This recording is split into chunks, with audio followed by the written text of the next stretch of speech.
الحمد للہ رب العالمین والعاقبۃ للمتقین والصلاة والسلام علی سید الانبیاء والمرسلین اما بعد فاعوذ باللہ من الشیطان الرجیم بسم اللہ الرحمن الرحیم الصلاة والسلام علیک یا رسول اللہ وعلی آلک واصحابک یا حبیب اللہ الصلاة والسلام علیک یا نبی اللہ وعلی آلک واصحابک یا نور اللہ۔ سب تعریفیں اللہ تعالیٰ کے لیے ہیں کہ جس نے ہمیں رمضان المبارک کی خوبصورت اور پرنور گھڑیاں اور لمحات عطا کیے۔ سب سے پہلے تو آپ ماشاءاللہ جو یہاں تشریف رکھتے ہیں اور جو اس ٹرانسمیشن کو دیکھ رہے ہیں، سب کو میری طرف سے السلام علیکم ورحمۃ اللہ وبرکاتہ۔ سب سے پہلے تو میں شکر گزار ہوں کہ عمر بھائی نے مجھے وقت دیا۔ آج میں نے جس موضوع پر کچھ باتیں کرنی ہیں وہ ہے شان مصطفیٰ صلی اللہ تعالی علیہ وآلہ وسلم۔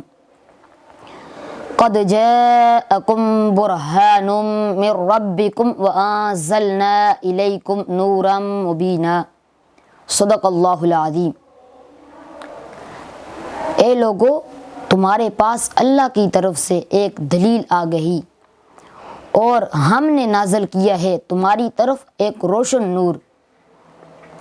حضرات، اس آیت مبارکہ میں مذکورہ لفظ برہان پر گفتگو مقصود ہے۔ برہان سے مراد حضرت ابن عباس اور دیگر مفسرین فرماتے ہیں کہ برہان سے مراد اس آیت مبارکہ میں مصطفیٰ علیہ التحیات والثناء صلی اللہ تعالی علیہ وآلہ وسلم ہیں، اور نور سے مراد قرآن کریم ہے۔ تفسیر روح المعانی میں ہے ان المراد بالبرہان هو النبی صلی اللہ تعالی علیہ وآلہ وسلم، یعنی برہان سے مراد مصطفیٰ کریم صلی اللہ تعالی علیہ وآلہ وسلم ہیں۔ اور تفسیر مظہری میں ہے قد جاءکم حجۃ علیکم من ربکم هو النبی صلی اللہ تعالی علیہ وآلہ وسلم، یعنی برہان سے مراد حضور سراپائے نور صلی اللہ تعالی علیہ وآلہ وسلم کی ذات والا صفات ہے، چونکہ وجود مصطفیٰ صلی اللہ تعالی علیہ وآلہ وسلم وجود خدا کی برہان ہیں، جس سے اللہ تعالیٰ کی وحدانیت، اسلام اور قرآن پر لوگوں کا ایمان مضبوط ہوتا ہے۔ اسی لیے آپ کو برہان کہا جاتا ہے، اور آپ کے اسماء گرامی میں ایک قسم برہان بھی ہے۔ اور اصطلاح منطق میں یقینی دلیل کو برہان کہا جاتا ہے، اور برہان کا ایک معنی ہے معجزہ بھی اور دلیل بھی۔ حضور معجزہ ہیں۔ برہان کا معنی ہے معجزہ، جس سے سرور کائنات صلی اللہ تعالی علیہ وآلہ وسلم کا معجزہ ہونا ثابت ہوتا ہے، اور اس میں حضور صلی اللہ تعالی علیہ وآلہ وسلم کی شان اور بلندی کا اظہار ہوتا ہے۔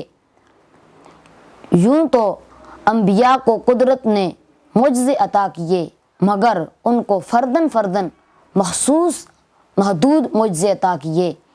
کسی کے کلام میں معجزہ، کسی کے نام میں معجزہ، کسی کے دم میں معجزہ، کسی کے قدم میں معجزہ، کسی کے عصا میں معجزہ، کسی کے ید بیضاء میں معجزہ، کسی کی نگاہ میں معجزہ، کسی کی دعا میں معجزہ۔ غرض یہ کہ کسی کو ایک معجزہ ملا، کسی کو 2، کسی کو 7 ملے تو کسی کو 9، کسی کو اور زیادہ۔ اور ہمارے آقا و مولا صلی اللہ تعالی علیہ وآلہ وسلم سر سے پاؤں تک معجزہ ہیں۔ جو معجزے علادہ علادہ انبیاء کو عطا کیے گئے، وہ سب حضور نبی اکرم صلی اللہ تعالی علیہ وآلہ وسلم میں جمع کر دیے۔ یہی وجہ ہے کہ ان کا حسن و جمال معجزہ، جود و نوال معجزہ، خد و خال معجزہ، بال بال معجزہ، ان کی معجزہ نمائی کی کیا بات ہے۔ ان کی گفتار معجزہ، رفتار معجزہ، رخسار معجزہ، کردار معجزہ، سچ پوچھئے تو رخ والضحیٰ معجزہ، زلف واللیل معجزہ، آنکھوں کی حیا معجزہ، چہرے کی ضیاء معجزہ، زلف ہائے شکن در شکن معجزہ، میرے آقا کا سارا بدن معجزہ، یوں سمجھ لیجئے دیے معجزے انبیاء کو خدا نے، دیے معجزے انبیاء کو خدا نے، معجزہ بن کر آیا ہمارا نبی۔ ایک دوسرے انداز میں حضور صلی اللہ تعالیٰ علیہ وآلہ وسلم کی معجزہ نمائی پر گفتگو عرض ہے۔ قرآن پاک میں 6666 آیتیں ہیں اور ہر آیت معجزہ ہے، اور قرآن میں 3,22,670 حروف ہے اور ہر حرف معجزہ ہے۔ یوں سمجھ لیجئے حرف مل کر لفظ معجزہ، لفظ مل کر کلمہ معجزہ، کلمہ مل کر کلام معجزہ، کلام مل کر آیتیں معجزہ، آیتیں مل کر رکوع معجزہ، رکوع مل کر ربع معجزہ، ربع مل کر نصف معجزہ، نصف مل کر پارے معجزہ، اور 30 پارے مل کر پورا قرآن معجزہ۔ جو سارے کا سارا قرآن ہے وہ محمد الرسول اللہ صلی اللہ تعالیٰ علیہ وآلہ وسلم کی شان ہے۔ عارف کھڑی کیا خوب فرماتے ہیں، زیراں زبراں شدہ مداں شان تیری وچ آئیاں، بے خبرانو خبر نہ کوئی خاصا رمزاں پائیاں۔ تو ثابت ہو گیا کہ ہما قرآن در شان محمد۔